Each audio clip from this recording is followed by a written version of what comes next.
And we're live. Hello. La la la. Hello all. Welcome. It is Monday night, Generational Change. I'm Jen. I'm Peter, and this is now our regularly scheduled broadcast time. Well, I mean, I feel like we say that, but then, you know, things come up. That's true. Make sure you do smash that like button. Make sure you are subscribed and the bell is clicked, because we want to get this out there to as many people as possible. And why do we want to do that? Why do we want to do that? Our show is slowly but steadily growing. We are grateful for everybody who's Absolutely. here. You know, it really does help a lot, and we're obviously appreciative of each and every one of you. There's obviously a lot going on right now. There's a lot going on. Before we jump into stuff, though, I want to remind you guys to check out Jordan's video that he put out over on Status Coup. Because everybody knows Jordan, you know, because you just assume. Oh, you did say that. I'm sorry. I said Jordan's video on Status Coup News. But we have posted it on our social media. So all you have to do is go and look at our social media today, and we put it out there if you can't find it. But yeah, it's really good. And I think it's really important. And I think it's something we need to be talking about, especially with the impending, who knows what's going to happen with Joe Biden. And we kind of all need to know who Gretchen Whitmer is. And I think that this is a very timely, point for that piece that he did. You know what? That's probably a good place to start. You know, a lot of people are obviously looking ahead already. This is one of the worst things about politics, is that nobody ever really wants to live in the moment. I'm in the moment. Well, you know I'm in the moment. That's true.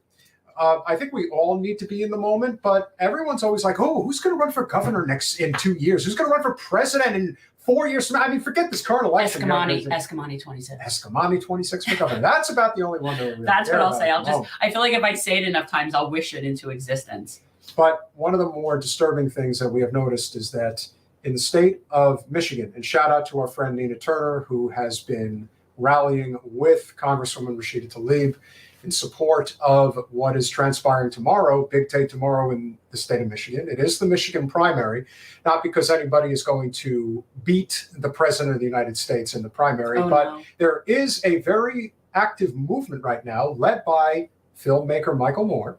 Credit to him. He's been, you know, pretty spot on a number of things. But can we please say first that before that started, there was the hashtag Abandon Biden movement that was started by the Muslims in Michigan in that area. So, you know, yes, Michael Moore came in after the fact and started another thing that they're doing, which is, you know, on the ballot just to write uncommitted, which, you know, is a matter of principle. And I get it.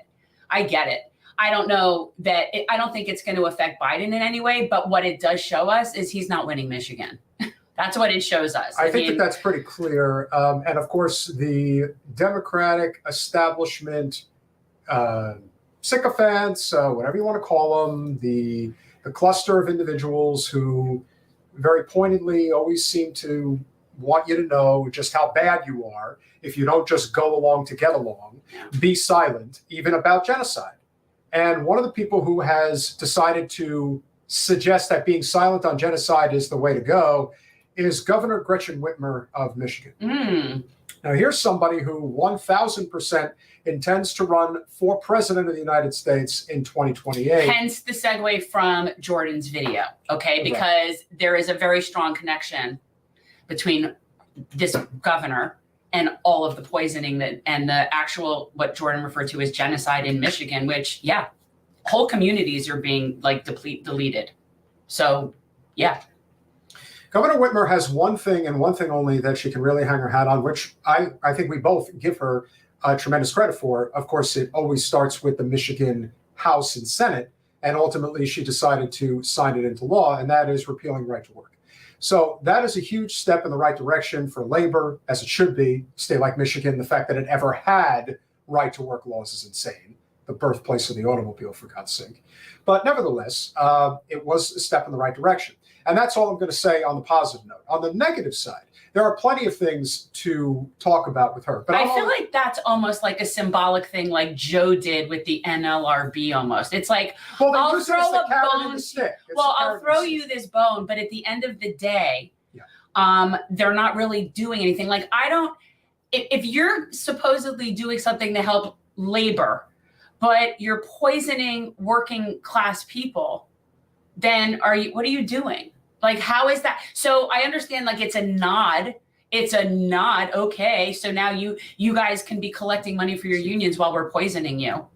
So I think it is such yes, it's a good thing to repeal right to work, but it is such a token gesture by her, given what she's doing. One step forward, two steps back. I just think it's a small thing compared to what she's allowing to happen to people in her state. Now, in the state of Michigan, we are witnessing the complete decimation of communities that desperately need help.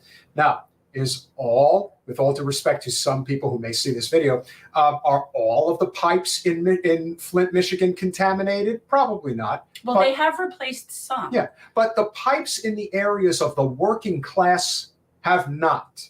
And that's the key. Here's the thing. I don't care what somebody would say, well, these have been replaced. Okay, yet there's still lead in their water. So I don't care what you may or may not think has happened. It hasn't. The problem is still a problem. And that's not the only problem. You also have, and keep in mind how blue Flint is. Now, another super blue city, Kalamazoo, is dealing with a major environmental catastrophe with their paper mill, which I believe is the #1 employer in the area. So the paper mill is contaminating the air. By the way, if you guys have never been in an area where there's a paper mill, because I have before, not only is it toxic and smelly and disgusting, but you can't resell your property. It's like what's going on in Flint. You can't really leave. People are like, why don't you leave? Where are they going? They can't sell their properties. Nobody wants to move there. Nobody wants to live there. It's poor real estate values, which is why those things go up in those neighborhoods. Because they know those people are now permanently stuck there. That's really the whole point. The whole point is that they want to gentrify. This is why when anybody thinks they know anything about real estate and they're not in that world, and I am, it's like, you don't know what you're talking about. The goal is always to buy for a little and sell for a lot. So if they feel that they can just drag the rates of the values, if you will, of the properties down to the point in which it's not worth anything, then just get the hell out of there. And then you go in and clean it out and start a whole new thing. There you go. And you know how many times that happens? Then they'll have clean water. Oh, it happens. It happens quite often. And so this governor wants you to know that even though there has been a concerted effort, the person who has overseen environmental catastrophe in the state of Michigan, who has done nothing in lieu of one of the worst governors we've seen in recent memory, Governor Snyder. What is the point? You make one adjustment and then you prove that you're not willing to change anything. It's like Trump moves the embassy from Tel Aviv to Jerusalem and Biden keeps it there. Well, so it's just, but it's just in the context, it's the same thing. Yeah. Whitmer isn't doing what she could be doing to truly improve. Well, actually, no, it's more than that though with her, because it isn't just that she didn't fix the crap that Rick Snyder left. It isn't just that. And you guys will get this from Jordan's piece, but she actually exacerbated the problem in Kalamazoo by allowing the corporations to run amok. Mm. And that's her. That's not from before her. I mean, it did happen before her too, but she facilitated an expansion of the paper mill even after knowing that people are being poisoned. And in fact, somebody that Jordan had interviewed, their son just died this past weekend at 33 years old from an asthma attack. And she had another child that died from an asthma attack. So if that's not normal. And so if that's not enough, now you have a genocide being committed on the very people's families that reside in Dearborn, Michigan, an adjacent city to Detroit that has the largest Palestinian population in the country. And they have said to a man, we are not supporting Joe. In fact, we're going to drive this point home tomorrow by having a vote of no confidence by voting uncommitted on the ballot line for the Michigan primary. And so what has happened over the course of the past several days, knowing that this picked up steam, and give credit where credit is due to Michael Moore, who has helped lead the charge on this effort. Well, all of the Democratic Party sycophants have been out there talking about how terrible these people are. And the one person who managed to speak up on this issue was Beto O'Rourke. I'm going to take your guns away. Really? But here's the kicker. Always interesting. Credit where credit's due when it counted. But today, Mr. O'Rourke decided to put out an email suggesting that he didn't really mean what he said. In fact, not only did he like a real spineless jelly. And not only did he not mean what he said, but he wants you to know that President Biden is doing a great job, and you must. Is he sharp? And you must. He was sharp. He's sharp. And you must go out there and vote for him in the primary tomorrow. Not make a protest vote of any kind. As if it even matters. But see, what's so funny is that they're even arguing not that first of all, they're not even having a primary. So why are they even worried about it? As far as the Democrats are concerned, they're not having a primary. So where do they get off complaining about what people are doing in a primary that they've decided they're not even having? Where do you get off using your vote as leverage? That's not allowed. Where do you get off on taking a stand on principles by your vote? Michigan governor says not voting for Biden over Gaza war supports second Trump term. And you know what? Yeah. So where you have leverage, they need your vote. So threaten them with another Trump presidency. I don't give a flying F. You're not getting my vote. The tone deafness is just suffocating, because there have been several panels conducted with in the Muslim community in Michigan about what's going on. And they have flat out said, yeah, no. Where this is not, you're not getting our vote, and Trump is not scary because you just killed off our entire family. It's important not to lose sight of the fact that any vote that's not cast for Joe Biden supports a second Trump term. A second Trump term would be devastating, not just for fundamental rights, like we have any, not just for our democracy here, we don't have one, but also when it comes to foreign policy. Yeah, kill everybody and ask questions later. So in other words, us maintaining what you consider to be a democracy, which it isn't because corporate America bought that. So us pretending the facade of democracy is worth the sacrifice of the Palestinian people. That's what she's saying. She's saying, all right, yeah, the Gaza thing, but we could lose our democracy here. Newsflash, Gretchen, we haven't had one in a long time. Rashida Tlaib, a Democrat who is the only Palestinian American serving in Congress, urged Democrats last week to vote uncommitted in Michigan's February 27th primary. Oh. And that's what they should do. You know what? Yes, obviously it's just to make a point. I get that. In theory, it does nothing since there is no real primary. So it doesn't matter anyway. Right. But I agree. And the bottom line is they're not going to vote for him in November. And if the Democrats actually think that at this point, because quite honestly, I'm done with the thing about asking for a ceasefire. In terms of that is the answer at this point. We're past that being the solution. That has to happen just because, yes. But now what are you going to do? Because now you've created a situation where even if you cease fire yesterday, you're going to have 1 million dead people in the desert from disease and starvation. Okay, so the chain of events that has now been set off from this is such that there is nothing that Joe Biden or the Democrats can do at this point to undo that damage of this. Yeah. Nothing. And, you know, try telling that to somebody in Dearborn who lost 36 members of their family. And you see that people from your government going over there and writing their name on missiles. And you're supposed to be like, oh, but Trump? Well, yeah, no. Well, this is going to be fun because a friend of ours who needs no introduction. Oh. He is one of our open invitation to our show guests, and is somebody who I think speaks for a lot of members of the Black community that may not necessarily be willing to say publicly what they're always thinking. But the more this goes on, the more they are feeling their oats, if you will, to actually stand up and say what's necessary. Yeah. I know that people think Black people are a monolith. Yeah, aren't they?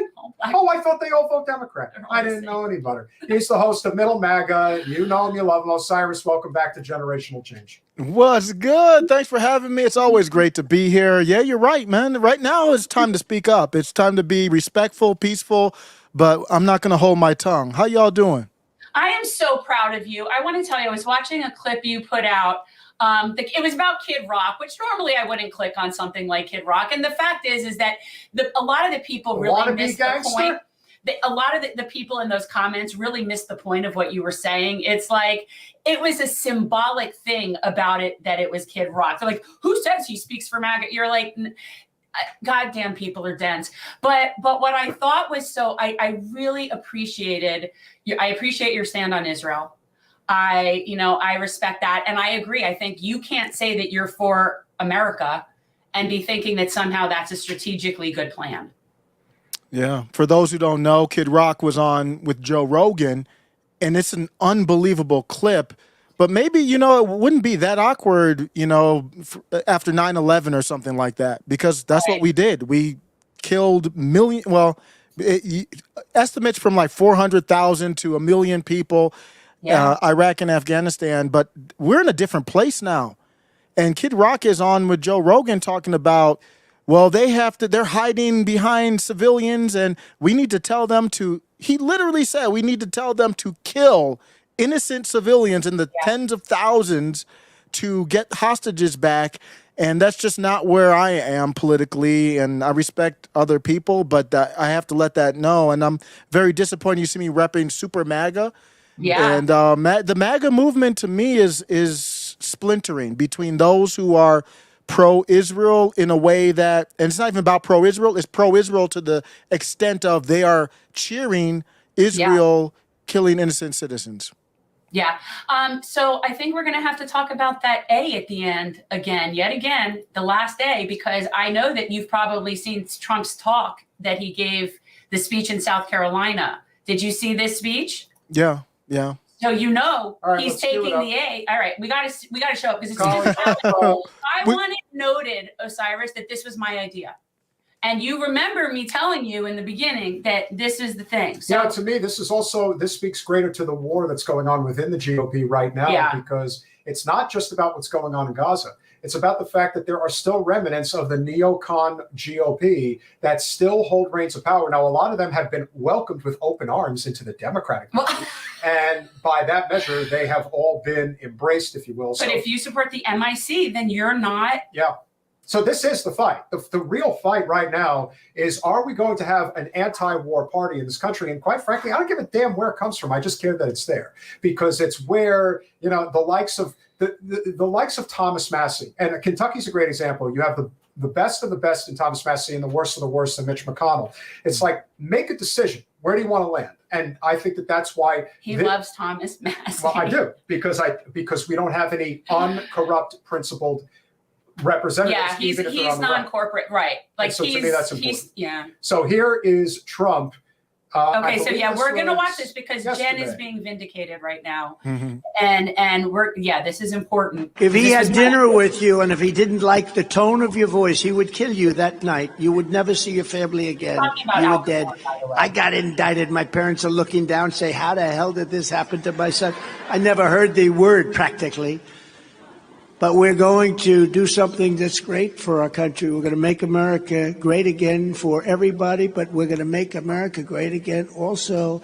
And I'm not sure I can say necessarily again in this case for African Americans. We're going to make America great for all of our country, but for African Americans. And maybe we. You know, if we just pause that for a second, you know, just the fact that he's out there saying that, I've said for the longest time. He might not mean it, mind you, but it's really smart to be out there saying. Well, no, I mean, I always felt that one of the things that, look, you got to call a spade a spade. He did make a concerted effort, even if it's for, I don't care if it's for political gain. He did it anyway. He made a very conservative effort to invest heavily in HBCUs during his term. And that is something that I don't think went unnoticed by a lot of members of the Black community. It's one thing to say it, it's another thing to do it. And he did do it.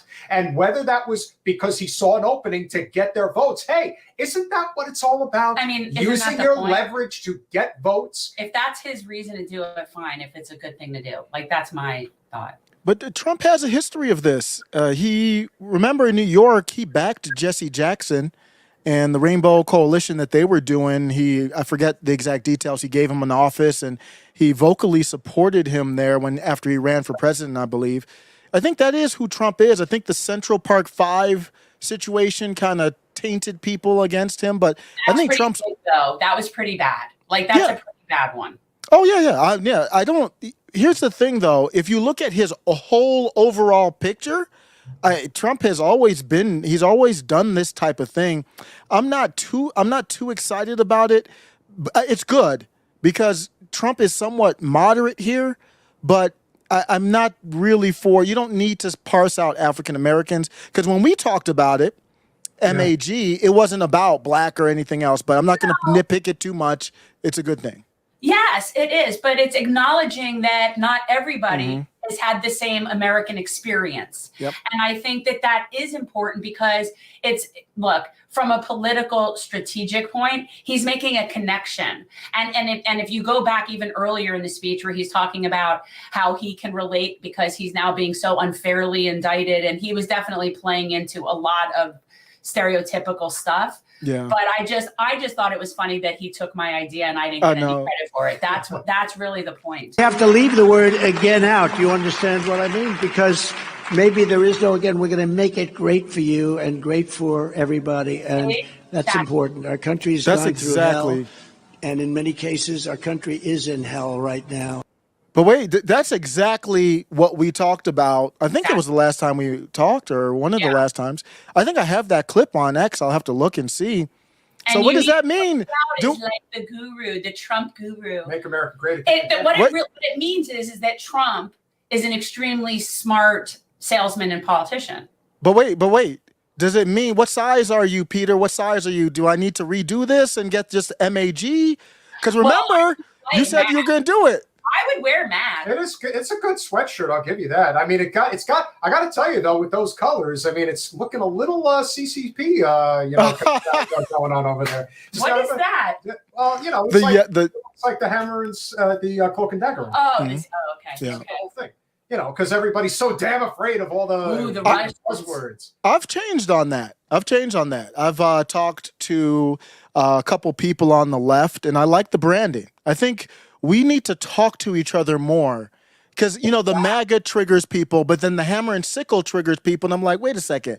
When you talk to them, they're not triggering. They're just talking about community and what's good for society. So I think I don't even use the word socialist and communist. I don't know if people watch my channel. I don't even use those words that much anymore because they're kind of misconstrued. No, well, as we've always said, particularly from our perspective, this is a class war, nothing more. That's why we're heavily in favor of labor. I will not refuse to play in the sandbox of these people are racist, these people are communists. Yeah, it's like that doesn't get you anywhere. But I don't do labels. Like, that's the other thing. Like, everybody wants to put me in the box. Yes, I am a registered Democrat because in the state of Florida, in closed primaries in Broward County, there's no point if you can't participate, right? Like, it is what it is. It's more of just logistics. But in terms of like philosophy, I don't have any isms. I have no isms. I don't want an ism. I've never been a fan of isms. I feel like, why does everybody have to fall into a category and be labeled at all? And that would be, to me, and which is why I don't like parties at all. And I've said it many times. I just don't think we would be fine with parties if we were allowed to have multiple parties. But what ends up happening is, especially, okay, your problem is you want to have your cake and eat it too. Because that concept doesn't exist within a purely capitalistic system. You could have multiple parties, but then you would have to have some sort of social control over capitalism. No, I understand. You cannot have it both ways. But I'm not against that. I told you, there's a reason I support a hybrid system. I believe that labor has as much right to control the means of production as shareholders do. And I personally think labor should have a much larger share than shareholders. But that's my opinion.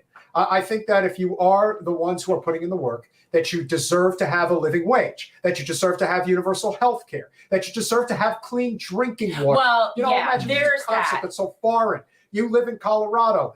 It's always interesting when you find out that guys that profit off of hydraulic fracturing, that they never managed to allow a fracking well anywhere near their property, even if it's hundreds of acres of land. So it is a class war. And that is what people get so caught up in, which is ridiculous. And this is why, Colin, if you could drop the other clip. Oh, and I just wanted to say something to you, Osiris. So this was the only thing that you said in your clip that I'm going to take issue with, that you said in your Kid Rock thing.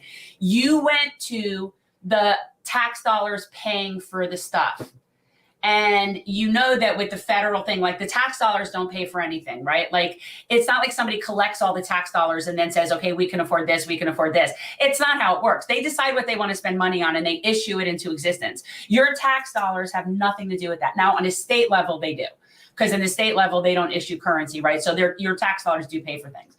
But other than the not acknowledging of the modern monetary theory, I thought that was exactly what I would have said. Yeah, with the tax dollars is we have a deal. I think was it under Obama? Somebody help me out there, where we are sending, I forget how long, is it 3.8 billion a year to Israel in general? We're sending them money. Yeah. And it's from our collective resources. Yeah. And that is but it doesn't come from tax dollars. That's the only thing. Because we have this false idea where people are like, I don't want my tax dollars going for that, where it's not how it works. And when we have that thing, it sort of leads to that austerity mindset that we can only afford what we can afford because of our tax dollars. And so I just hate to link those things. So I always say our collective resources are being used to kill innocent people in another country. Okay, I can go with that. Now, you were on with Luke Rukowski a little while back. Now, he would have a bone to pick with you on that, because they come from the Austrian economics. So I know. We've had this discussion. Yeah. You know what? It's like with people like that, I think that they realize that when it comes to stuff, I'm not gonna, see it their way, but they know that I'm in it for the right reasons. And it's interesting because he and I and people like Ian Crossland, we agree on so many more things than we don't agree on. And yet I'm not even going to tell you how they label themselves, because my people don't need to know what how other people identify. Even with Clinton Russell, who's the most hardened of the three. Yeah. And I even have things and you know that about me. Like, I'm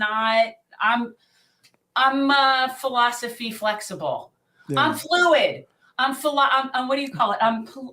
But wait, I respect that. You've been on with Tim Pool, Clint, Luke, who else? I mean, you go on with anybody for a conversation. Oh yeah. But I won't argue or debate. Yeah. I won't do it. I don't want to. If I'm more than happy to listen to information, I'm more than happy. Yeah, but I'm not arguing. That's really the whole point about whether or not you believe versus what is. Also, they're really nice to me.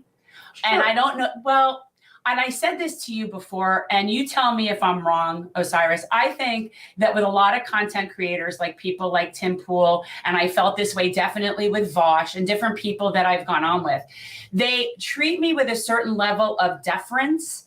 I think based on age and wisdom and maturity, and just based on knowing that I'm like a nice person, and like they don't come at me. And I think it is almost not motherly. I don't want to say, because I'm not old enough to be those people's mother, but you know my point. And I think that it has to do with my demeanor. But so they can just sort of look at me and say, yeah, we think you're a little out there, but they're not going to go at me. Well, here it's a respect thing.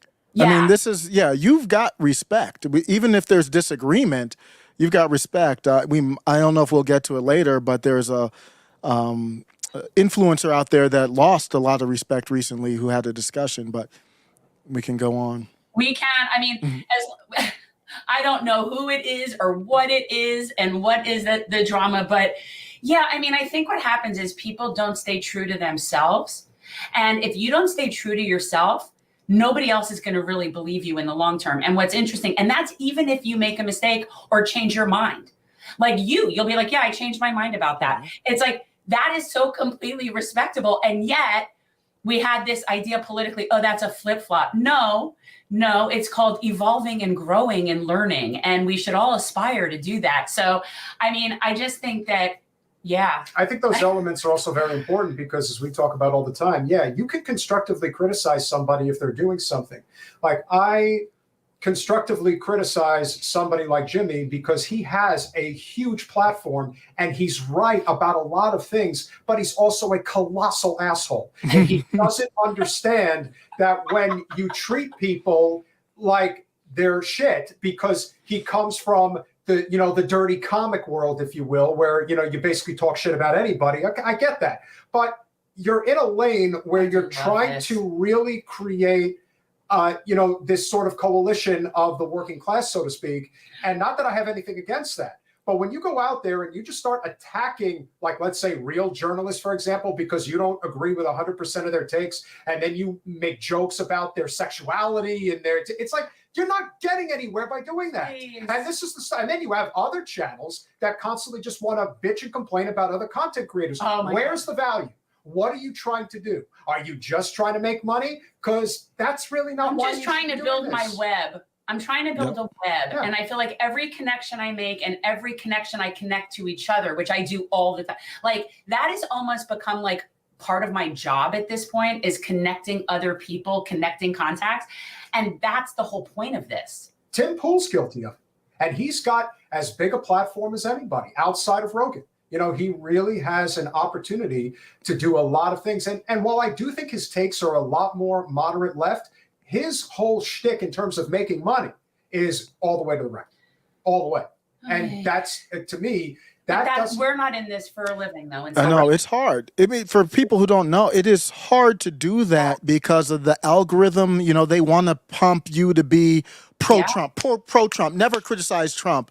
And I don't care. I'm going to maximize what I can, but I'm not going to, I said I'm going to get my grift on this year. But what I'm not going to do is, but a lot of times people think grift is a fake opinion to get views. I'm not doing that. Wow. But I'm going to get my marketing on, basically, is what I mean by that. But it's difficult because, like you said, I want to, I go against MAGA. I'm like, y'all, Donald Trump didn't debate and y'all thought that was okay? What is going on? And then it just keeps snowballing from there. And now he's supporting, to me, he hasn't spoken against Israel. To me, he's supporting what Israel's doing and people are cheering it on. I'm like, he works for the movement. The movement does not work for him. That's one thing that I think he does understand that a lot of other people do not understand. And what I do find very interesting, and I think it's a question of whether or not he knows the daggers will be turned on him, because the anti-war civil liberties movement within the Republican Party, which is really a libertarian left or right movement, depending on how you want to look at it, that really exists within the party right now is very real. Yeah. And the reason why I know it's real is because of this video clip of Donald Trump after he blew out Nikki Haley in her own state. That was kind of beautiful, by the way. I mean, I was personally looking forward to that. What does it say about Democrats that would rather have Nikki Haley than Donald Trump?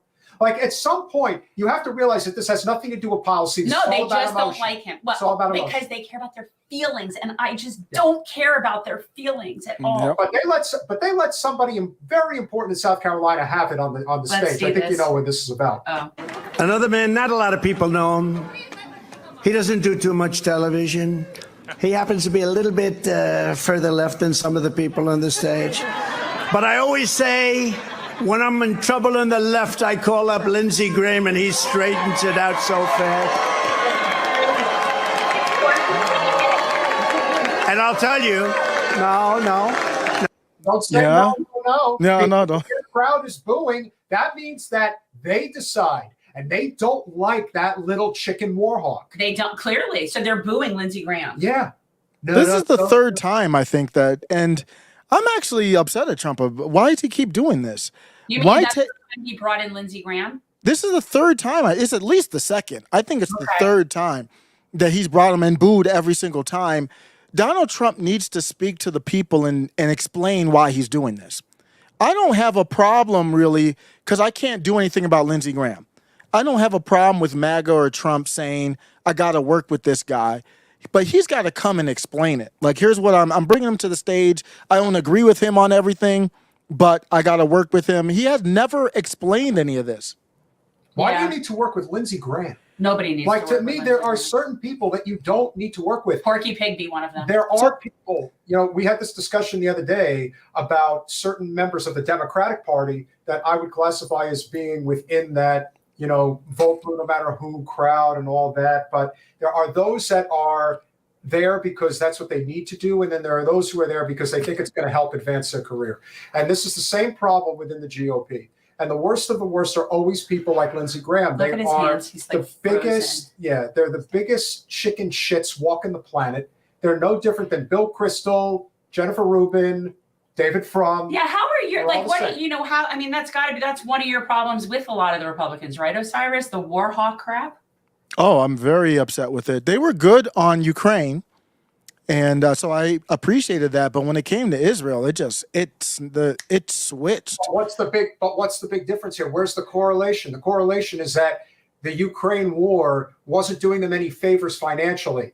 Anything that involves Israel, especially in the GOP, is all about money. And they all walk that line the second money comes into the equation. It's and gross. That's why Lindsey Graham, rightfully so, is getting the treatment, and it's not over yet. All right, let's see this. No, remember.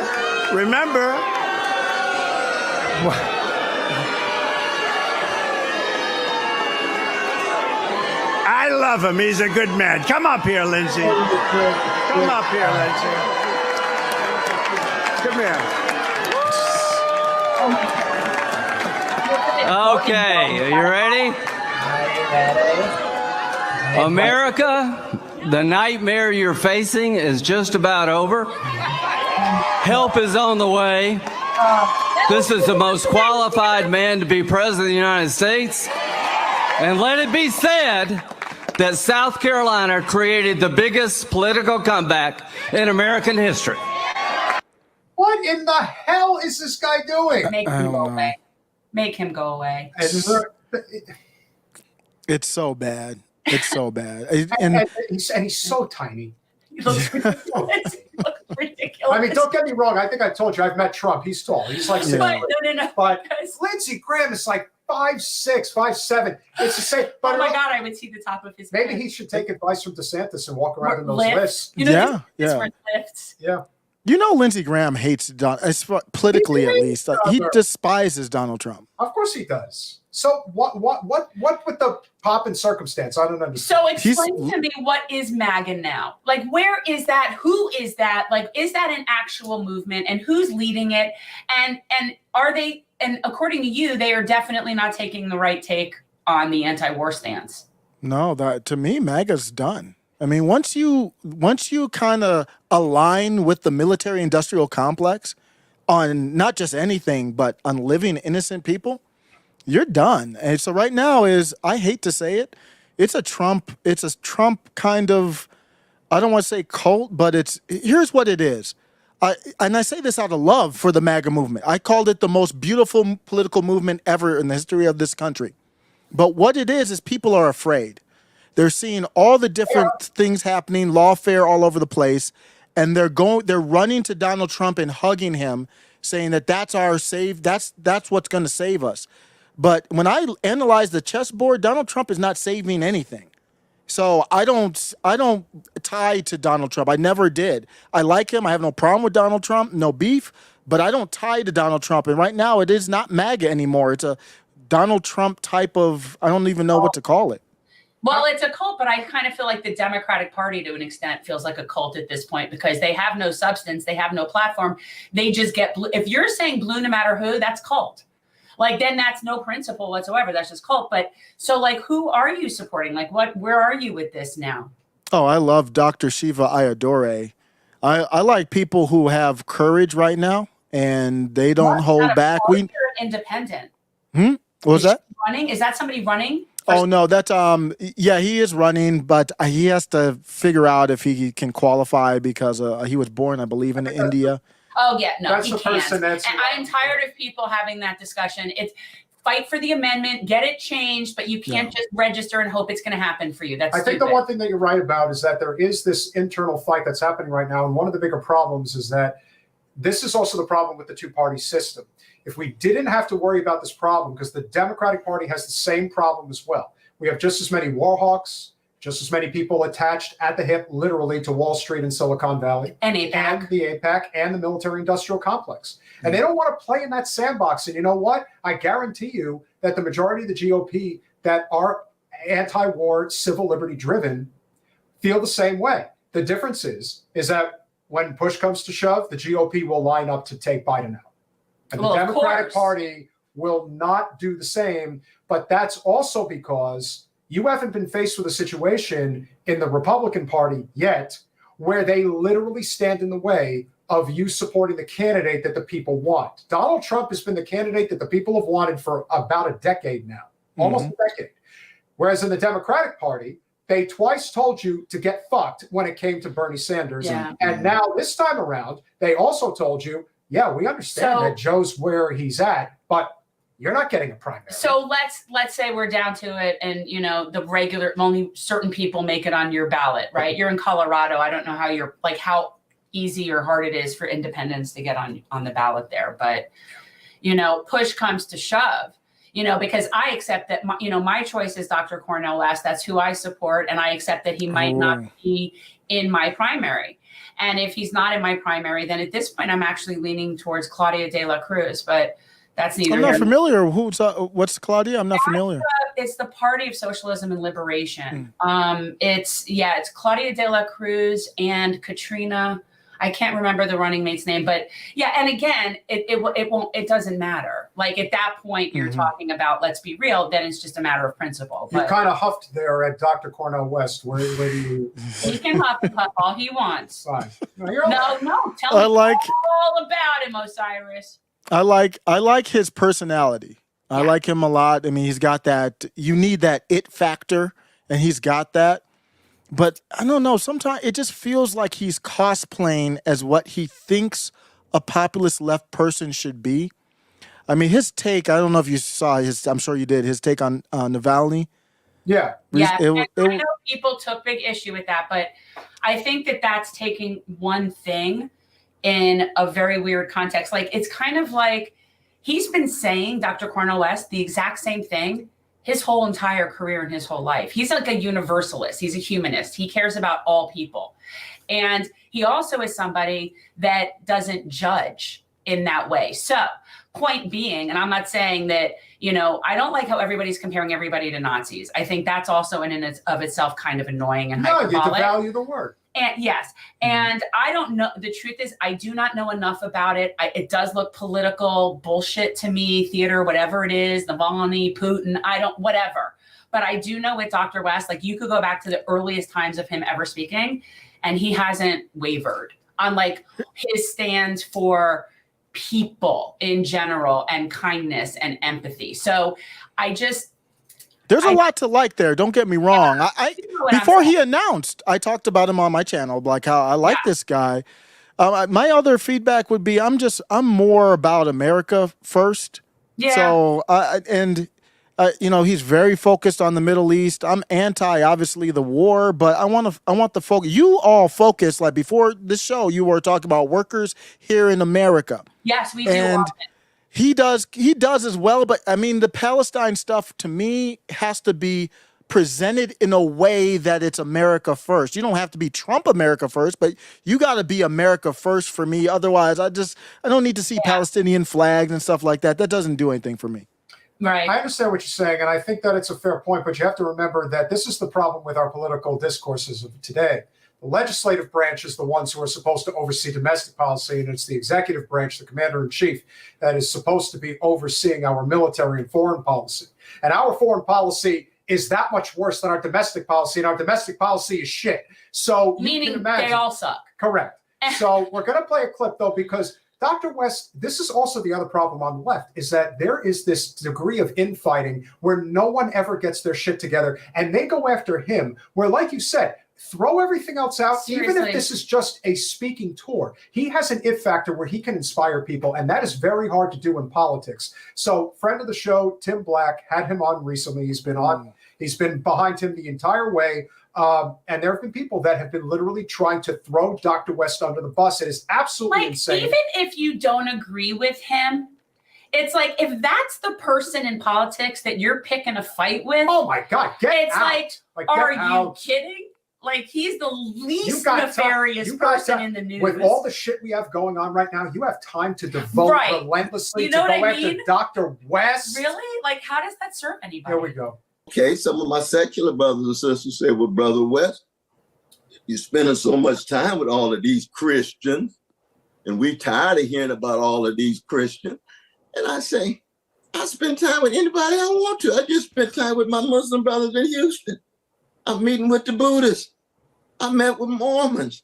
I'm meeting with the secular atheists. I'm a free man and will be a free man. And so when I hear all, and then it just takes off, and then people reflect on my past. Here come Peter down. He say X, Y, and Z. I said, no, Peter, come on, man, grow up. One of the reasons why we didn't get along is because you were telling these lies about folk who I deeply love, and I trusted you, and that trust was shattered, and so forth. That doesn't mean he's a demon. It just means I don't trust him. I love that he calls people out. I freaking love it. And he couldn't have said it any better. He's saying, I ain't saying you're a demon. I'm just saying I won't work with you, dude. I don't trust you. And that's okay. And there are plenty of people. How cool is that? And in the political arena, there are people that I know. There are people in my line of work that I think are friendly and I could get along with them. I wouldn't work with them. I wouldn't trust them as far as I could throw them.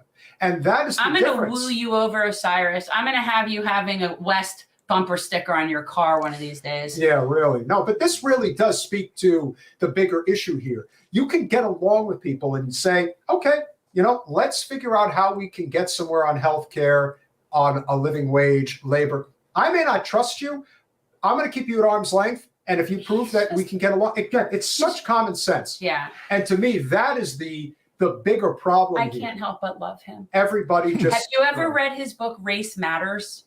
No. It's really, really good. It's not long. I did the audio, which is, it's amazing because it's him. Mm-hmm. So it's like getting a private lecture by Dr. West, which is one of the things I love about audiobook. But yeah, it's just, and he wrote it originally, I want to say, the original one was like 2006 or sometime a long time ago, but he re-released the 25th anniversary, and it was just, it might have been in the 90s. Yeah, he just re-released the 25th anniversary, but I highly recommend. There we go. Jill Stein, she became untrustworthy.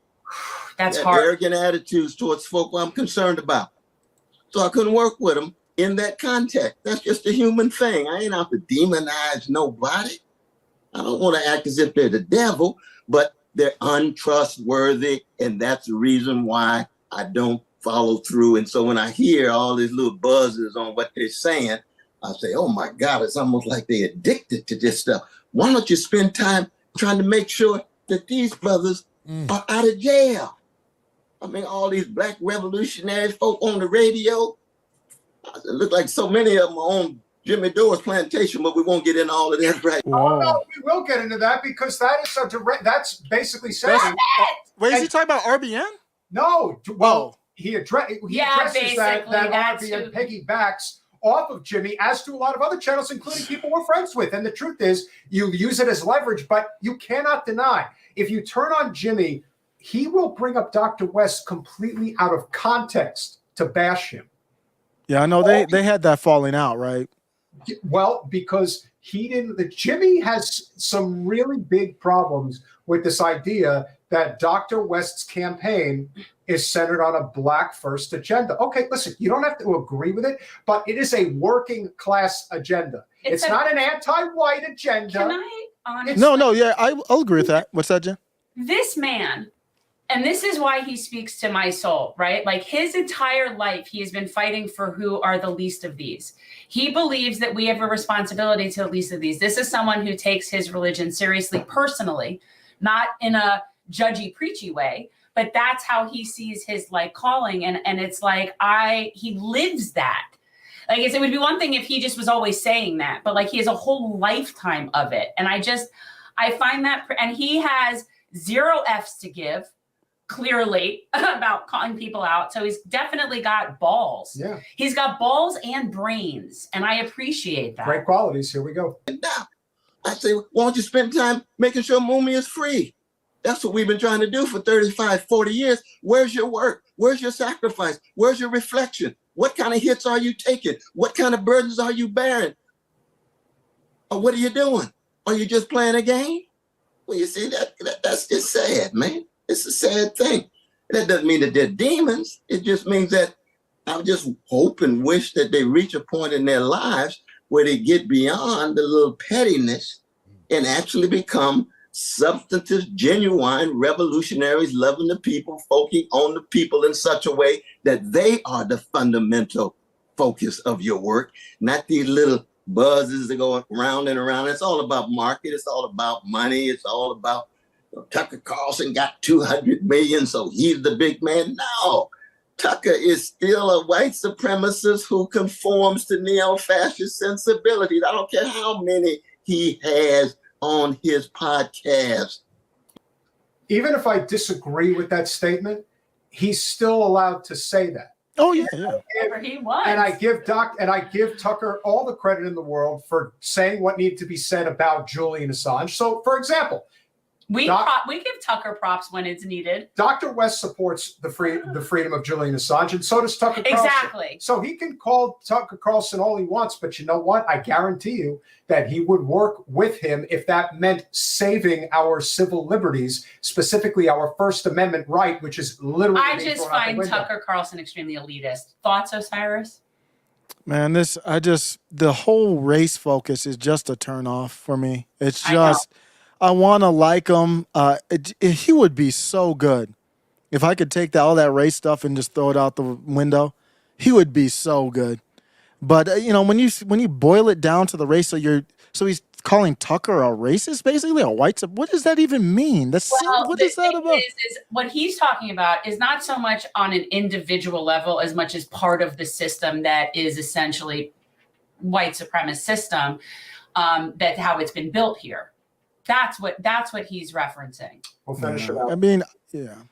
We'll finish it up. But if it's just about size, and here Paul Street, who I have such great respect for, he made the point with tremendous power. He said, I thought independent media was going to be independent. No, independent media too often, there's some good ones, but too often, they just trying to make money too. And they going with the big money. They going with the big markets. They going with those who have the most eyeballs. Where's the integrity? And then you're going to attack other people's integrity? Please, it's a sad situation. So I said, let me talk to my brother Tim just to be able to reflect on this thing. Because I do stand corrected if I'm wrong. I acknowledge that. But I can tell you one thing too, that's when folks start coming at your loved ones, I get very upset. Yeah. Well, what was that? Who did? His wife.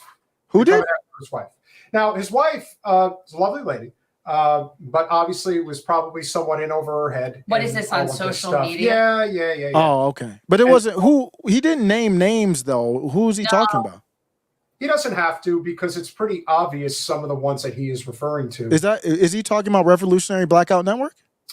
They came for his wife, or who? I don't know if he's talking about them, and I'm not going to listen. You don't need to start anything with them. They're, it's more of a headache than you need. I don't know about it. I only know about it from hearing about it from him, so I'm not even on there. But my thing about people that punch sideways is it's just really unproductive. And it's like, stay in your lane, work on your own thing. If your entire shtick is constantly criticizing everybody, everybody's not this enough. Everybody's not that enough. Nobody is pure enough. I think all you do is bitch and moan and complain and hate on everybody. And that's what I agree with him. But what are you doing?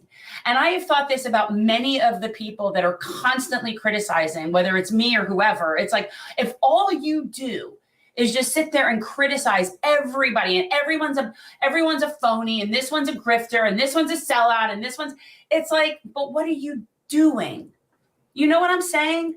Oh yeah. I think to be fair, some of the people who were criticizing him, they propped him up too. You know, they were bigging him up. They gave him interviews and talked about him. And then we just now we just hate you and are just going to keep reminding everybody of the bad things.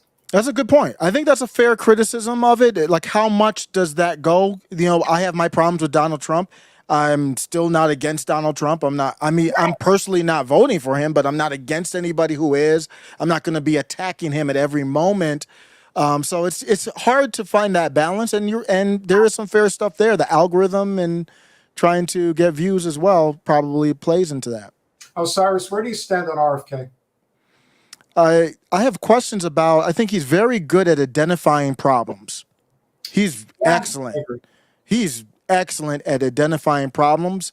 I am very shaky on him with the solutions. And this goes with pandemic response. It goes with a big tech social media. How to handle that? Donald Trump's digital Bill of Rights is probably one of the best, most important proposals that's happened, but nobody's talked about it because it doesn't, nobody gets excited. I never even heard of that. Yep. Yeah, he did. Like something I would like. Oh yeah, I'm sure you would. He just, that stuff doesn't go viral, but RFK doesn't have the solutions to the problem that I like.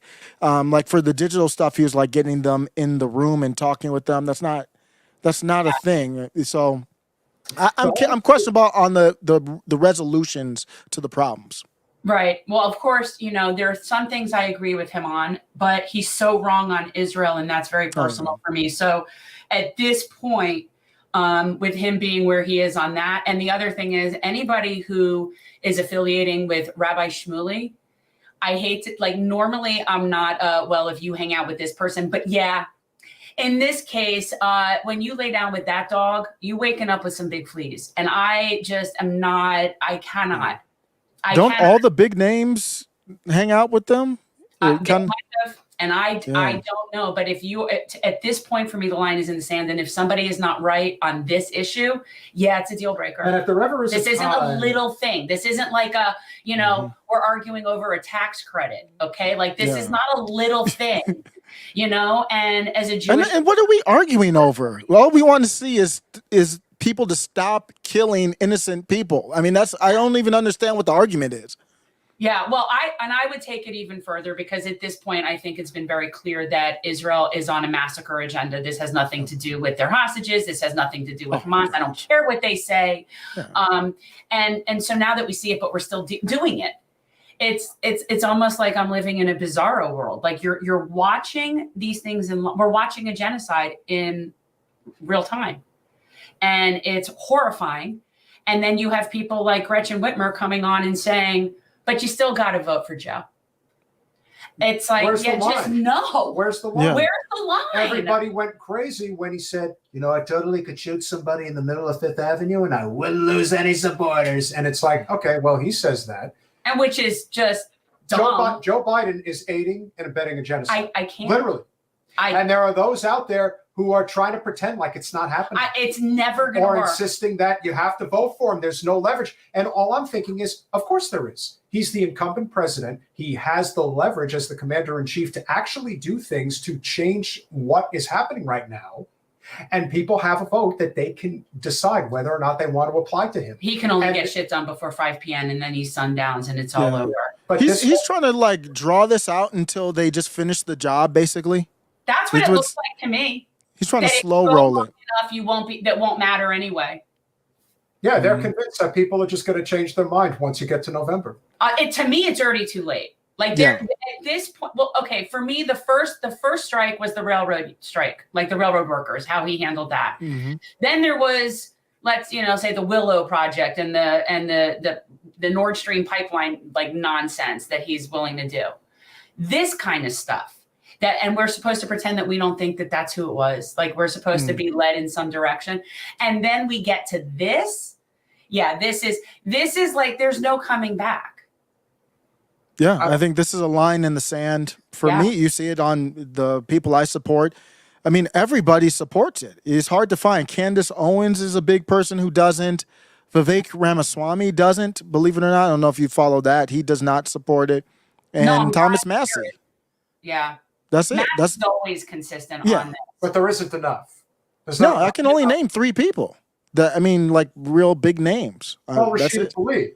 Well, yeah, of course. She's been pretty consistent. All of those people have in common, you know what it is? They're not Jews. Okay? And what I would yet again plea for one of the, 35, I think it is, people in Congress between the House and the Senate, any one of you Jews, to please, for the love of all that is holy, take a stand on this properly. Not in a mealy mouth. Oh, we need to. Bernie can't even say the word ceasefire, and then he finally says that, but he won't say genocide. It makes him queasy. You know what makes me queasy? Genocide. Now the hardest reality is that we have a congresswoman that, for all of her flaws and faults, it only gets worse and the worst when it comes to this issue. And it wasn't enough to say that I support Israel over, of course, it's always Hamas, but it's really Palestinians. She actually had to lead a resolution in the House to declare that anti-Zionism is anti-Semitism. Like, she did. Did you know this happened, Osiris? Did you know this? Okay, but and as disgusting as that is, what about all the Nimrods that signed that shit? It's unbelievable. Like, I'm sitting there, I'm like, okay, so to me, that's the equivalent of saying 2 + 2 = 5. And I'm going to write that down, and we're all going to, oh yeah, all right, sure, we'll sign that. That's how absurd that is. And no one said no. But aren't you proving beyond any shadow of a doubt, especially in light of the genocide that is happening right now, that is being done by the United States East, if you want to call it, whatever you want to call it. There is no question that this is where the rubber meets the road. Our country is bought and paid for by corporate special interests. And this is the biggest one. They are all interconnected. AIPAC is connected to the military industrial complex, which is connected to Wall Street, which is connected to Silicon Valley. It is all wrapped up into one slush fund of corporate How do we filth. get rid of them, Osiris? Well, I think it's that divide between what you could call the left and the right. And the outlook on it from the right, I think, is the Palestinian flags rub people the wrong way. So if you're walking down the street with an American flag, it would be more welcoming. And I agree with that. I've seen some of the protests, and the Palestinian flags I don't want to see it. It's just what about the Israeli flag? How do you feel about seeing that? I don't want to see that either. Okay. Well, so you're consistent on that, but but a lot of the people, they say that the Palestinian flag is a terrorist flag, and it is not. And in fact, Israel right now is actually, they're the terrorists right now, and they're waving their flag. So one could argue that that's offensive. Yeah, but I think for the anti-war, there are quite a few people on the right here who are anti-war, but they just don't speak out. I think there's a opportunity for us to kind of agree on this, but we still have those kind of divides in the camp that just don't let it happen. This is why I think RFK is missing the moment, because if he took the right stand from the beginning, I think I think he could win. I think I do too. If he agree on this issue, he would be able to, but obviously he didn't see October 7th coming in the first place, but if he had been right on this issue, I think it would make a huge difference. And again, there are millions of people out there who are going down the road of voting doesn't matter. Well, no, voting does matter, but you are voting in a rigged system. So you have to be able to find common ground. That's why, again, the labor movement to me is really where the change will happen. I also look at this and I realize that it is getting to the point, and this is the scary part. Everyone looks at what happened with Trump in 2020. I still revert back to they openly committed a election fraud against Bernie Sanders in the 2016 primary. There has been no retribution for that whatsoever. You could say that Wasserman Schultz was removed from the head of the DNC. Hillary ended up losing to Trump. Oh no, the Russians took it from her. I forgot. There are these moments though where I think, even though, and it's much worse with the Democrats and Republicans, where it's this, we'll go down with the ship type attitude. There are millions upon millions of people now that I think have a vote of no confidence in the system, and that is a very dangerous place to be in. So when you start talking about things like civil war and taking up arms, these situations could easily be fixed if we had a system that was of, by, and for the people. We do not have that. Not anything close to it, and you're not voting your way out of it either. No, we're not going to vote our way out of it. I mean, it's definitely a shit show, right? Yeah, I think the power should be localized, though. That's why I've moved to the Libertarian side a lot. Yeah. I think the power of the people. I did a video where I said, Donald, you know what Donald Trump should do? He should drop out of the race, and he should run for mayor of the smallest country, you know, rural area town that he can find, and say, this is now MAGAville. And I'm gonna be the mayor of a 200-person town, and I'm gonna have my Secret Service here and everything, and we're gonna build a town and start from the ground up. Because I don't think this is not gonna be fixed from DC down. It's gonna be fixed from the ground. And the reason he would do that is set that stage. So Carrie Lake, I know we have differences on her, but I like her a lot. Carrie Lake, Matt Gaetz, they would be mayors of small towns. And then that would be way more powerful to me. That's like planting the seed for the tree to grow than all this, you know, going to DC to be senator and president. That's not fixing anything. No, and we're very big on the idea of local and how important it is, local politics. I mean, that's what affects most people's lives anyway, for the most part. So and I love the fact that local politics in a lot of cases here, it's nonpartisan, and which is another thing that you see where we can agree on so many more issues when you're localized. For example, I could walk through a neighborhood in here when we went canvassing for a mayor friend of ours, and I could talk to people, well, they might disagree completely on what's happening between Ukraine and Russia, but they all agree that they want the potholes fixed on their street and that they want what they want. And so you find so much more camaraderie at a local level, similar to what you find in the labor movement, because you'll have people in the labor movement that voted for Trump next to the people that voted for Bernie, and they're all fighting for rights of workers. I think it's very similar in that way, which goes back to my whole idea of that I just don't like parties. Why does everybody have to be an ist? Why can't we just be? Corporate, yeah. The political parties are just corporations. So you see the RNC and Ronna McDaniel's pushed out, and then Trump tries to get his, it's just, it's all corrupt. I mean, it's all just a business. So you're not with them? With who? With the Republicans. You're not like, no. you're yeah. And the Libertarians, I mean, they'll have whoever they have running, I guess. Yeah. They'll be on every ballot. The Libertarians have ballot access. Yeah, I like Joshua Smith. I don't know if you're familiar with him, running for president, Libertarian Party. David Smith? Yeah, Joshua Smith. No, David Smith. That's who. Well, comic Dave Smith would be my choice, but for personal reasons, he decided not to run. I mean, at my pinned post on X is basically promoting comic Dave Smith. And if you want to learn about liberty, he's the best one to me. Have you talked with him? We've tried. Okay. He was listen, Laura Loomer is low-hanging fruit, but the way he absolutely destroyed her, it's like, I can't believe that he would even sit with some Zionist nincompoop from West Palm Beach. It's like, you got to be kidding me. Just to be clear, I like Laura Loomer. We disagree on Israel for sure, but I like Laura Loomer, just to be clear. That's fine. Texas considering secession and legislative session 2025. As somebody who spent 6 years living in Texas, they're always considering secession. Yeah. So I'm just putting that out there. Texas has been considering secession since it was incorporated. So there's always that faction there. The Republic of Texas, they so desperately want to be able to call themselves that. And I've lived there, and Texas actually really could be its whole own thing. So but California. I'm just saying I don't think there's enough mainstream juice for it. And also as was proven not that long ago, their electrical grid can't work on its own. Mm-hmm. They got themselves in a whole bunch of trouble for being all off the grid. So we might want to consider that before seceding. Right, Osiris? Yeah. Oh yeah. You got a plan. You can't just secede. They're leaving and they won't have enough power. Go ahead.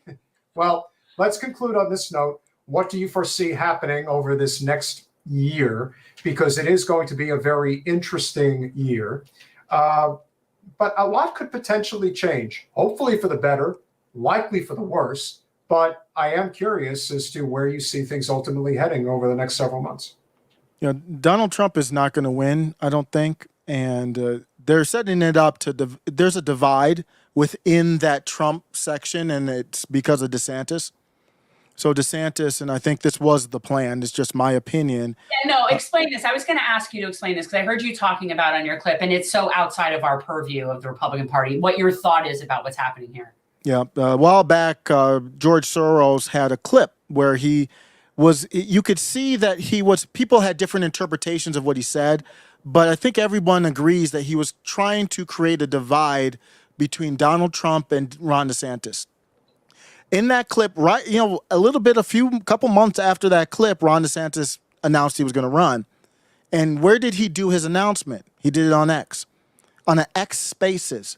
Yeah. Why would you do that? Why would you do an announcement to run for president on an X Spaces? It's because the plan to me was you bring in Linda Yaccarino. Elon Musk brought in she's an active member of the World Economic Forum as CEO, and obviously tied in with Soros and Soros' son. And Ron DeSantis launches on X Spaces because he's launching an internet-based campaign to divide the Trump. How do you beat Trump? Everybody, we just talked about it. He's like everybody's cultish with them. Yeah. So a lot of Trump supporters liked Ron DeSantis. So Ron DeSantis runs against him. Ron DeSantis had the reason why he looked so goofy, he wasn't trying to win. And then notice after he dropped out, he looks like Ron DeSantis again. The goal was to divide, and a lot of us took the bait, to get a vitriolic fight between Trump and DeSantis supporters. Now that DeSantis has dropped out, DeSantis is not endorsing Trump. He said that he did, but he hasn't said one nice word about Trump. They want to divide the Trump base. Trump cannot win without DeSantis supporters. It's just not going to happen. The swing states are too close. So now you have it where Trump is going to lose, and then who's going to be the savior for the Republicans in 2028? It's Ron DeSantis. He's going to say Trump is a loser. Trump lost in 2020. Midterms didn't happen, 2024, and now I'm the savior. If DeSantis didn't do that, Trump could win, and then Trump would anoint his son or Kerry Lake or Matt Gaetz. So I think it's they're sabotaging Donald Trump. Okay, that I agree with. Here's the thing. You had me all the way till the idea that DeSantis is just pretending to be that completely socially inept. I don't think that's an act. I do believe that there's definitely all sorts of plans and back deals and sabotage. And I miss Ann Richards too. Let me tell you, what a badass. She rode a Harley. She was in her 60s and 70s and just driving around. Did you know who Ann Richards was, Osiris? No. She was the last Democratic governor of Texas. And she was the governor before W came in. And she was old, she was older, but she was like this badass Texas boot wearing, she was just awesome. You know what I mean? She was actually the kind of, there was no wokeness about Ann Richards. She was just badass. Yeah, old school. But I agree, the whole thing about sabotage and divide, that I get. But I think you're giving Ron DeSantis way too much credit that he's pretending to be that inept. Look, we'll see how it plays out. But I really think a lot of this really comes down to whether or not we're going to have a solidified anti-war, pro-civil liberties movement that really lasts in this country. And you have to get away from the military-industrial complex and all the strings that are controlled through Silicon Valley and Wall Street. That's what it's about. And this crosses party lines, because it is pretty obvious to me, as they always say, when it's bipartisan legislation, it's usually an extra dose of screw you that you're going to get from it. And so right now, I am of the mind that, we're at a unique crossroads, to say the least. See, that's why I was mad at MAGA, because they went vitriolic against Rashida Tlaib. For her stance on the Middle East, and I didn't understand it. They just went at her because she's supposed to be a political enemy.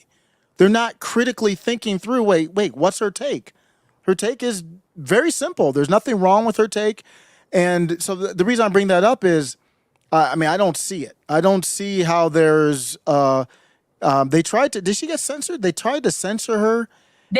She did. I don't know. Did that censure pass? I think it did. I think it's so meaningless, but Well, yeah, that's the thing. It doesn't matter. But yeah, let's take the one Palestinian person in Congress who's basically standing there crying about her family being massacred and censure her because we don't like that. That makes no sense. And that's why I said the movement's got to be smart enough to say, okay, maybe you are my political enemy in a way, because she's been very unfair to MAGA, in my opinion. But it's more about the take. What was her take? And I didn't disagree with her on Palestine at all, on anything she said. Yeah. Which is why you have to be willing to cross this party bullshit. Like the second you recognize that Rashida Tlaib, I can disagree with her on a lot, but the idea that the entire Capitol is swimming in AIPAC, Yeah. DMFI, And then they censure her for saying truth. it Crazy. It shows, Right? You know. Well, that's the same thing as that resolution. Like, they're just saying stuff to say stuff on Teams, and it doesn't even make sense. And nobody is being remotely reasonable. And this is why we get along, because it's like, I can critically think and examine things. And, you know, I'm amazed how they're still trying to gaslight us like it's the 90s, like I'm not watching a genocide on my phone. It's like, how are you still trying to gaslight me when I'm watching it? It's just the hubris is really insane. Do you know what I'm saying? Yep. So, but that's why we stick together. That's why we have these conversations. People of reason, Osiris. Yeah, reason, passion, and justice. And that is why we will continue to have these conversations, even if a couple of people in the chat are not too thrilled about some of the things that we talk about. And you know what? That's okay. You just have to get. No way. they will have to. Yeah. If we do like a secession. Shit right out of the middle there. I am pro secession. I am pro secession, peaceful secession. And yes. People want to do en masse to make their lives better and how that works for them, that is not at the expense of other people. I can be open to all of those ideas. You know what I mean? Like, that's the thing. I'm open. I don't have a team. No, like I said, they want to, they are desperately, they would love to not call themselves Texas. They want to be the Republic of Texas. They are. The free Republic of They are. Texas. And you know, there's no basement at the Alamo, right, Osiris? There's no basement? There's no basement at the Alamo. That's not what I heard. So how can people find you? How can they get involved with your work? Always a pleasure to have you on, my friend. Oh, great. Thanks a lot. Middle MAGA. You can go to the website, middlemaga.com. Thank you so much. No, I love having you on. And guys, I always check out your clips. I like your takes. And again, it's funny. Like, I'll say, I agree with 95% of what you said, but this, you know, and it's so funny, but we definitely have a lot more in common.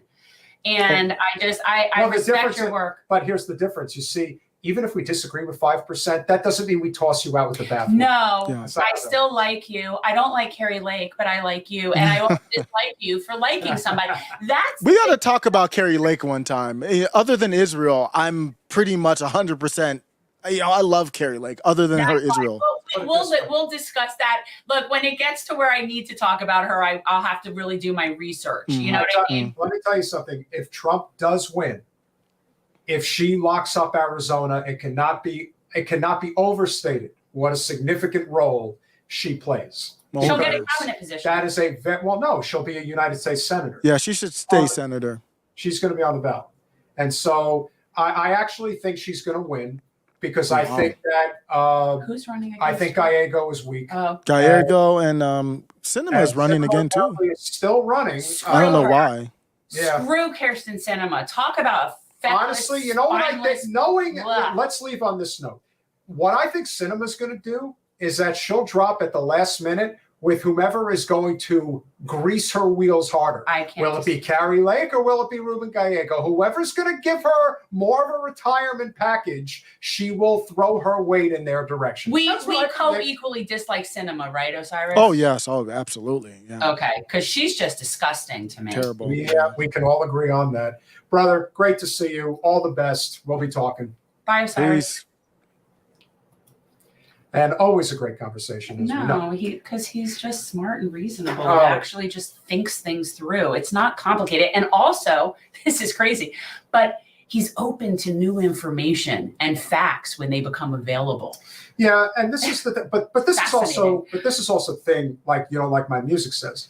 The truth is that the overwhelming majority of ones that I have come across are reasonable. Right. Now, the crazies are out there. Don't get me wrong. And that's who gets the airtime, because Correct. that works as most incendiary to keep us divided. We went to the Trump rally here. A big one. Big in the arena, went to the rally. It was packed, and then it was packed outside. And seriously, it was like 5 to 10% of the people there maybe were the type of Trump people that you see on TV. Oh, yeah, like those guys were there. But that's who all the channels are going to show. They're going to show those freak shows, that because they're wanting to create this incendiary stuff. The majority of people that were there were just regular people, Listen, quite diverse. Trump, you know, the amazing thing is that if Trump actually kept an even head the entire time and just knew how to counterpunch all of the shit that got thrown at him instead of just going into the mud and there's only terrible people. He can't help himself. And again, the Things like disclaimer, that. I won't vote for that douche either. But then he would have, but that also speaks to the bigger issue here, which is why if he's going to be rubbing elbows with the likes of Lindsey Graham, what does that say? Yeah. It's like that and that's the Because reason why Trump's I just would in the moment. I don't think he thinks anything through. I don't think he thinks that. I don't think he doesn't think 3 moves ahead. He's always just like sort of always running around like his chicken with his head cut off. But he makes the most of it and is able to turn it around and sell it. But I mean, at the end of the day, yeah, Osiris is definitely going to be, you know, one of the more reasonable people. And he's not a Trump. I wouldn't say like he said, he's never been like a big Trump person. He's not a Trumper. You know, on the last show that we did, I specifically pointed out the fact that one of the great tragedies of Bernie losing in 2016 and the way in which he lost is that millions of those working class voters went over to Trump, and they've been with Trump ever since because they think that, whether it's true or not, they believe that Trump will represent them better than anybody else who's not Bernie Sanders. Well, and if you look at who the Democrats have offered and offering, they're not wrong. Now, they're wrong that they think Trump will represent them. But they're not wrong in looking at the Democrats and being like, I don't see them representing regular people. I don't see, they're very elitist. They're so elitist. They're so sanctimonious and condescending. Like regular people, working people get really turned off by that. And that's a problem. And because they're so friggin' out of touch and elitist, they don't even notice it half the time. They're just going about their lives, spewing their nonsense. And people don't necessarily believe Trump is the answer, but they might know that the Democrats are not the answer. And again, Brian, who is a conservative supporter of our show, absolutely, you're right. That Trump is the greatest thing that ever happened to them because he's a cash cow. And the truth is, they do. I think they like it. I've said it. I've said it from the beginning. People like Nancy Pelosi, those people, they would love having Trump back in office. And even if they didn't love that, they definitely would prefer it to anybody that would be remotely progressive. It's almost like they're doing everything in their power to make sure that he gets back in there again. It's almost like that's what they're doing. Then I saw something very briefly today. Somebody actually mentioned them trying to 25th Amendment Joe and put Kamala in. That will not help. You want to really set women back? You want to manufacture the first Madam President? No, it wouldn't manufacture the first Madam President. It would be the first person running would lose. She would lose. She wouldn't be able to maintain the seat. But she would technically be the first Madam President. That's fine. And then it would come and go, and it would be forgotten, and it would be pathetic. And yes, that's exactly saying. Yeah, that is what they like to do. And because they can't win it on their own merits. And you know, the thing is that I think Osiris secretly thinks Carrie Lake could be the first Madam President coming from the GOP. Well, the truth is, if Trump chose her as a running mate kind of thing, that's not going to happen. Well. It is going to be interesting to see, though. The dark horse that we're thinking is actually Tulsi Gabbard, which would be a very interesting decision on Trump's part. We have a little bit of, we'll just say inside baseball info. We don't know if that's what's going to happen. No. However, if it does happen, it actually would be, let's just say it would be a very influential move on his part. I think she's definitely potential. I think that, look, do I think that it could end up being somebody like Nikki Haley? Sure. Who knows? But you really have to wonder at this point, what can the Dems do in any capacity? And that's the thing. That's why I haven't really been following any of the primaries, because it doesn't really matter. It doesn't matter who wins. It doesn't matter, because Joe Biden can't win. Yeah. So it really doesn't matter. So what the lengths that they've gone to, and if you were actually to attempt to do something different at this point, what do you think is going to happen? You're going to replace him with Gavin Newsom? You're going to replace him with Gretchen Whitmer? You're going to replace him with Pritzker? What do you think is going to happen? our donor? I did. Oh, okay. So, guys, if you would be so inclined, please go to Cash App $GenChange if you just want to contribute. But as you know, we always recommend you go to patreon.com/generational change for as little as $5 a month. Become a supporter of our small but mighty channel. You got that Lulu sticker, cute Lulu as a sticker. button, as you can see. But of course, if you want to donate more, we always acknowledge those that donate $25. You get a T-shirt or jersey, You know, you want to get one of those bad boys. and yes, and Do you want get, to talk to Jen? and you get to correspond with Jen, Just Jen. and just Jen, Mm. and yeah, and I have We've got one more topic that we do. What have are to we cover talking before we about? go. Well, just so you know, we will be live regular time, 9 p.m. Thursday night. We'll be talking with the head of the Broward County AFL-CIO, Andy Mattis. Labor matters to you as much as it matters to us. And he's a old he's a school. Teamster. I love that. Yeah. The Love me old Teamsters, school labor. how's this for a big deal? The Teamsters are granting a screening to Donald Trump. That's a big deal. But that's on you, Democrats, not anybody Well, else. first of all, again, as somebody who was denied a screening, Mm. you should always be given a screening. That's called, a democratic process, and especially in something like a union where it's supposedly people get a vote. Yeah, we're not a democracy. No. You should stop pretending. No, but for example, the AFL-CIO, they're supposed to give screenings. It's in their bylaws. These groups have bylaws that require them to act in a democratic fashion. But what happens is the heads of these unions oftentimes ignore their own rules and bylaws and decide what they're going to do based on their own political shit. And the rank and file don't get a choice. Our one contributor for the evening, we are extremely grateful for. Guy speaking, $5. Jimmy is the epitome of how the left is a circular firing squad. I don't think Jimmy's necessarily the epitome, but the left, especially the definitely. populist left, is circular. Eats its own. But Chip, I did tell you there's something coming in the mail for you. It's from Jason Perlman. You gave away the farm. You can't tell. Well, that's my husband. I just want him to Oh, okay. understand that that's the return address because Jason did it under his mailing. Yeah. Well, So that's why. We're going to cover. We will conclude with what happened today in front of the Israel embassy. But Steve, here's the one thing that I will say. I do think it's possible something could happen at the convention. Yeah, we've talked about that. The only circumstance that I could see is that if Biden were to be ceremoniously removed and they went to some type of a quasi, on the floor primary situation, that's the only situation where Kamala would be removed because they would do the same thing for the VP. They would have it done for the president and they would have it done for the vice president. The reality as well. is, and that has happened many times. Yeah, but before. her numbers are worse than his anyway. Yes. And they might try to swap out. We've said that before. I mean, that Kim Iverson was the first person I heard sort of postulate that, but it makes sense. They might do that.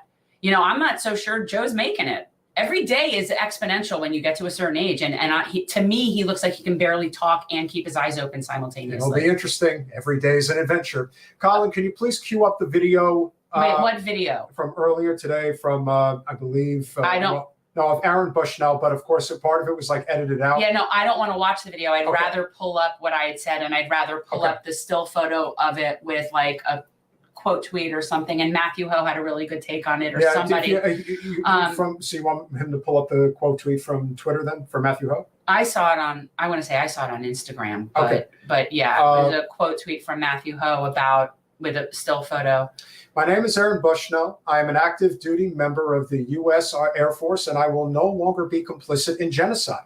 I can't tell you how heartbreaking this whole thing is. And what I'm not going to allow happen are them to sort of, and actually Max Blumenthal and Aaron Mate covered this very well today on the Gray Zone. I highly recommend the Gray Zone. But talking about how not only is how, of course, obviously the media is going to downplay this, but the way that the headline was, it was just sort of like this basic thing without addressing the root cause of what, yes, free Palestine. And so without addressing why he did it, they just made it be like this, just sort of, Every some headline, man caught fire.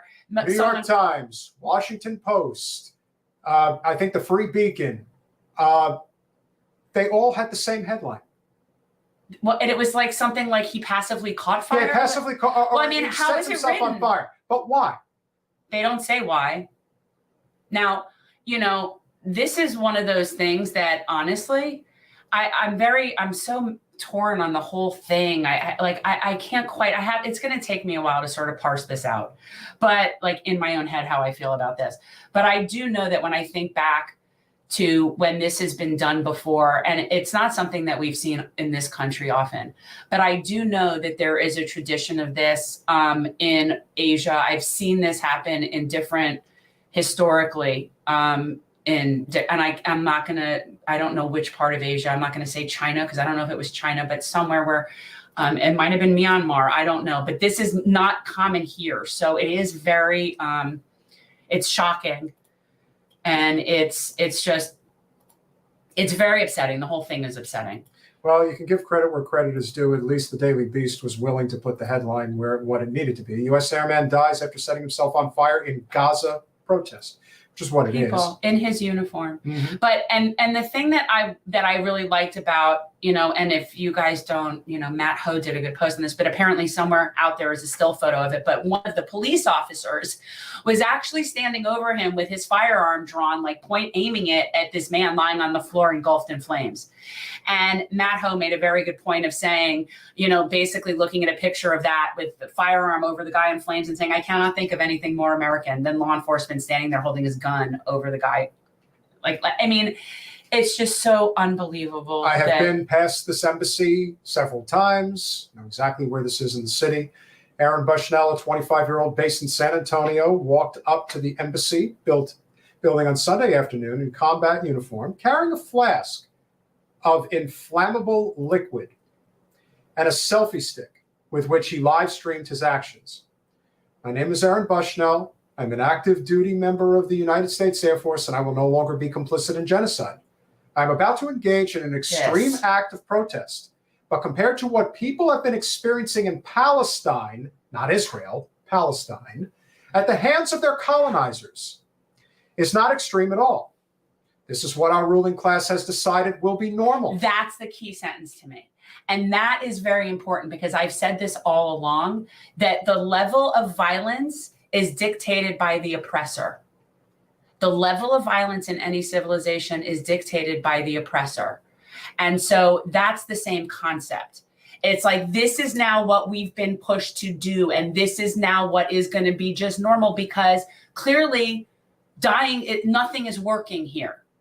So it's just the whole thing. It's just. After dousing himself in the liquid, he at first struggled to set a light to himself, screaming "Free Palestine," as he was engulfed in flames. Police took at least a minute to extinguish the flames before Bushnell was rushed to the hospital. A police spokesman confirmed his death. But yet, if you guys see the video footage, even where it's blurred out, but you could see what the cops are doing with him, it's like the guy standing holding a gun over him while he's on fire. I honestly, it's very telling. It's very upsetting. It's the most painful so way sad. To go. And the thing, the sacrifice of that, like on the one hand, I look at that and I'm like, this is why I'm so torn on this yet, because I really have to process. But like on the one hand, I look at it and I'm like, oh my God, like what a sacrifice. Like this is someone that truly was willing to just sacrifice everything. And yeah, I know the term self-immolate, I don't know. But, but then on the other hand, I think there has to also be some component to this where this person isn't necessarily being fully mentally healthy at this time, right? And I'm not going to say, oh, it's mental illness, or oh, I'm not labeling it or whatever. But on the one hand, it makes me feel like, okay, that's brave. But on the other hand, I think that's. How much of a cold-blooded killer do you think that you can be? Well, and here, for all I know, that guy killed people and has to live with that, or participated in this in some way that is just not something he can live with. And that feeling, to some extent, I understand that, where you were on the wrong side for a long time and then realized the error of your ways. Like, I get that. That's how I feel about Israel. But the level of extreme, to me, it's like there's got to be some sort of component of something that's just not quite right. They want this to be swept under the rug as quickly as possible. This was a person who served their country, put their life on the line, and decided that the ultimate sacrifice was necessary Is it because they saw too many dead babies with their heads split wide open and blood everywhere? I see it every day. I can't even. And you now they're just starving. And you weak motherfuckers out there that cry your stupid crocodile tears. I do not have any patience for the pussification of this society. The people that are attached to their phones and their laptops and their reality TV stories that they watch all day, every day, and muse about what's going on in the world and think they know what's best, and they don't know jack shit. There are tens of thousands of innocent children that are dead, and there will be tens of thousands more that will follow soon after. They're starving. And just remember what will result over time from this act.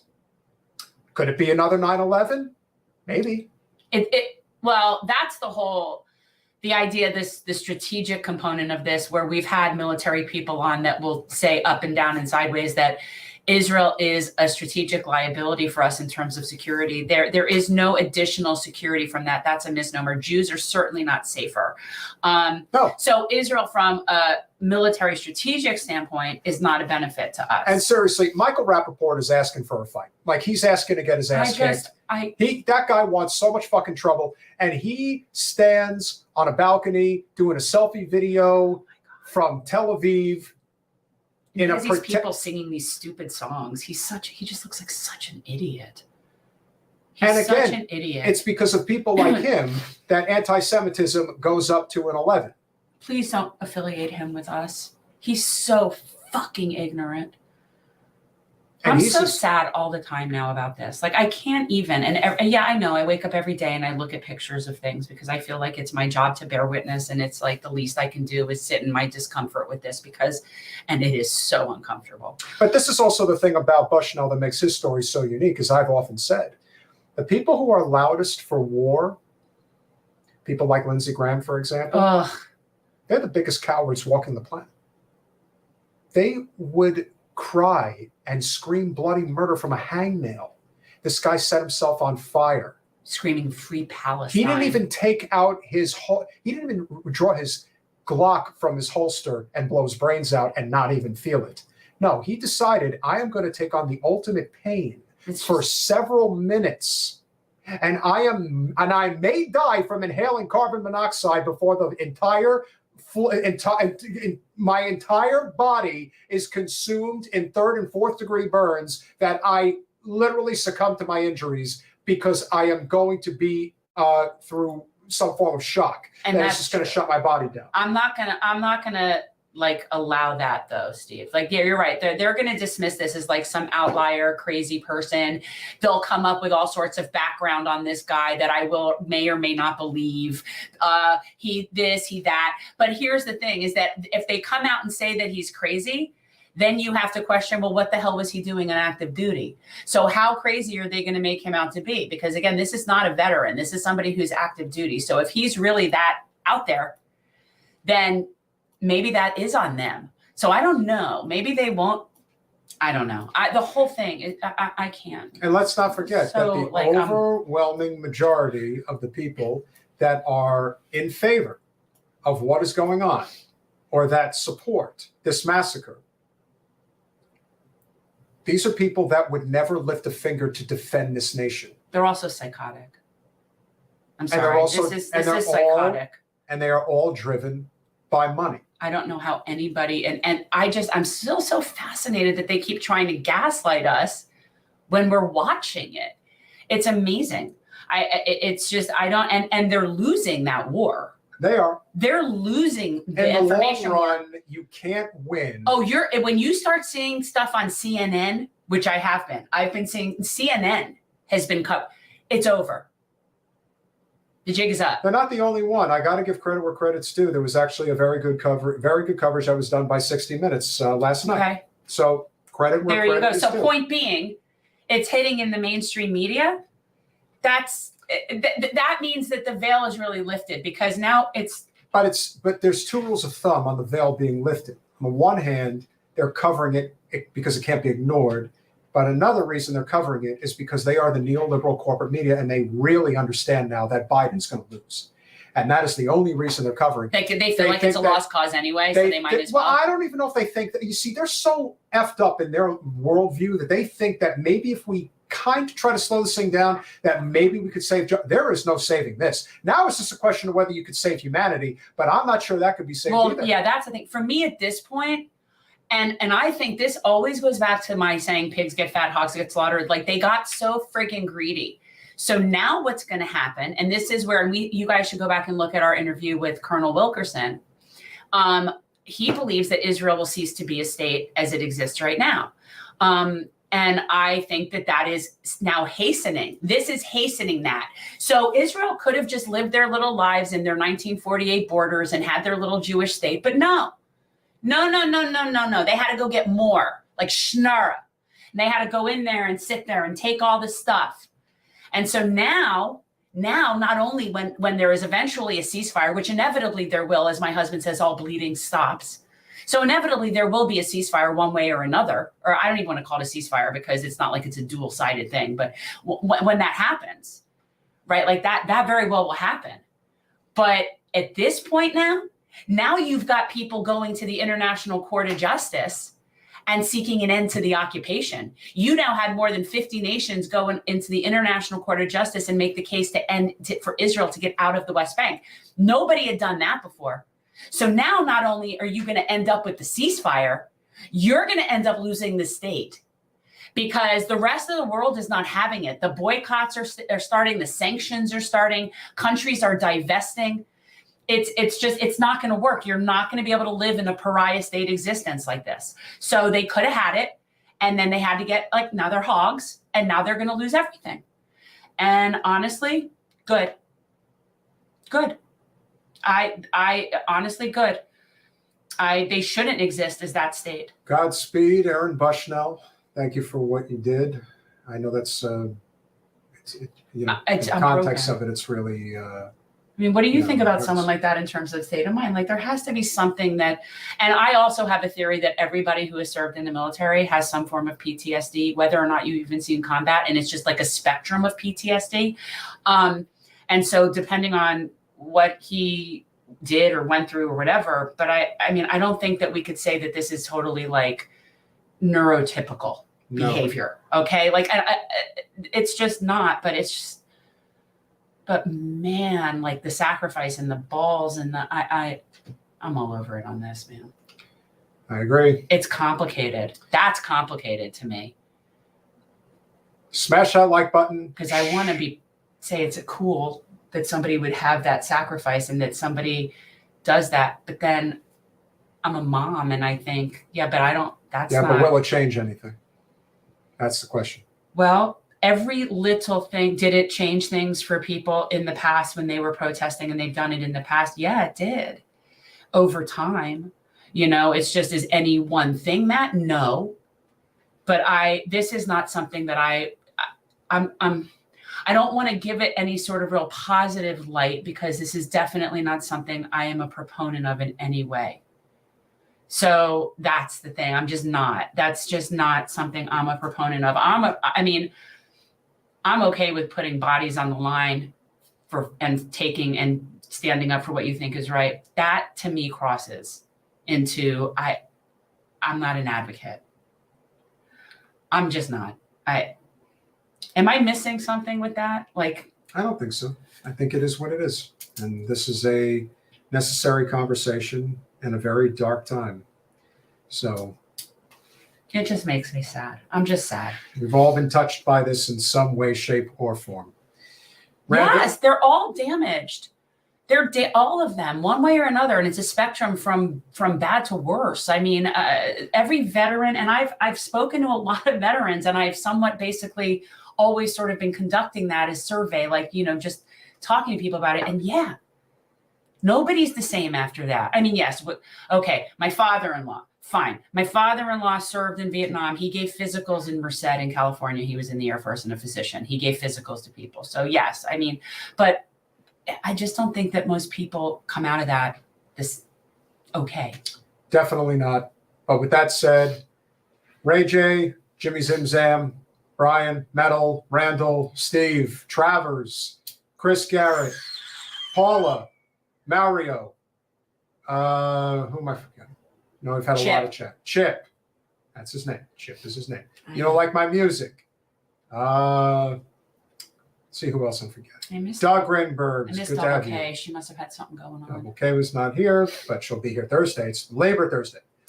All of you guys. Yeah. It is tremendously appreciated. It's We very know our appreciated. channel is growing. We know we're at like 50 live viewers now, fairly consistently, which is exciting. good. So exciting. Just remember to smash that like button, share, subscribe, do all those things that we ask you to do. What do we have coming up? Sable, I told you what's coming up. We already talked about No, it. besides Thursday. Oh, we have, well, we got a lot coming up. Can't talk about it yet, but, you know, people will eventually find out what the following week and weeks will bring about. Right now, we only have Thursday. We're working on a project. A little project. We're working on a little You might like project. it. Just a little bit. A Might little like project. it a little bit. Like when you do De Niro. I do. You do. 9 p.m. Thursday. Yes, we're back to, Regular we're time. going to be nighttime on Thursday. With our Teamster friend, talking labor, talking the bullshit going on up here in Tallahassee, as if Florida isn't already killing labor. But now, of course, they're trying to kill labor in the public sector. Yes, Brian, that is where it happened. That was one, but it's happened in Buddhist culture and not Buddhist 9 necessarily, p.m. but- Eastern Standard Yes. Time. And thank you, Jimmy Zim Zam. What was I going to say? No, I don't remember. You guys- smoke too much. I spoke too much. Smash that like button, share, subscribe, do all those things we ask you to do, and we'll see you Thursday.